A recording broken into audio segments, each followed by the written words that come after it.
In the first video, we discussed the most important relationship in all of life, our relationship to our Creator. The question is, what is the structure of this relationship? What is the nature of this bond? Is it some magical or mystical connection? I mean, we're finite. He is infinite. So what is the nature of this relationship? Well, it is a legal bond called a covenant. Many of us have heard that a covenant is an agreement between two or more parties. Well, what kind of agreement is it? What does that mean when I am in agreement with God? Well, let's take a closer look into what this agreement looks like. We will look at 5 components. The first we will call Transcendence. Now this component basically answers the question, who has the ultimate authority in this relationship? Someone has to be sovereign in the covenant. Someone sets and governs the terms of the agreement. The second component we will call Hierarchy.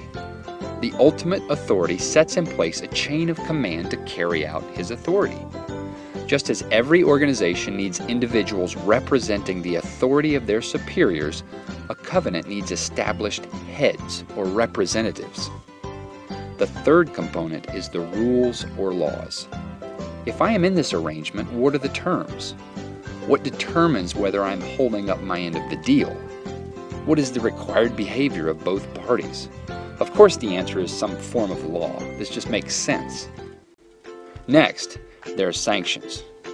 What do I mean by sanctions? I mean both positive and negative consequences for keeping or breaking the terms of the agreement. Again, this is intuitive. If I have terms without sanctions, then I may as well not have any terms to begin with. Every legal bond outlines sanctions.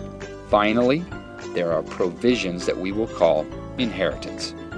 This answers the basic question, how does the ultimate authority extend his rule over time? We live in time and space. In a covenant, there are provisions governing the agreement over time.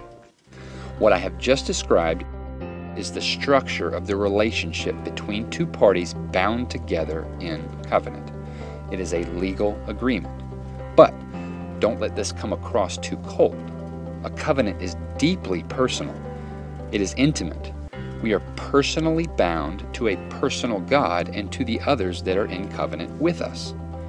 If life is lived in obedience to the terms of the covenant, the relationship is full of life.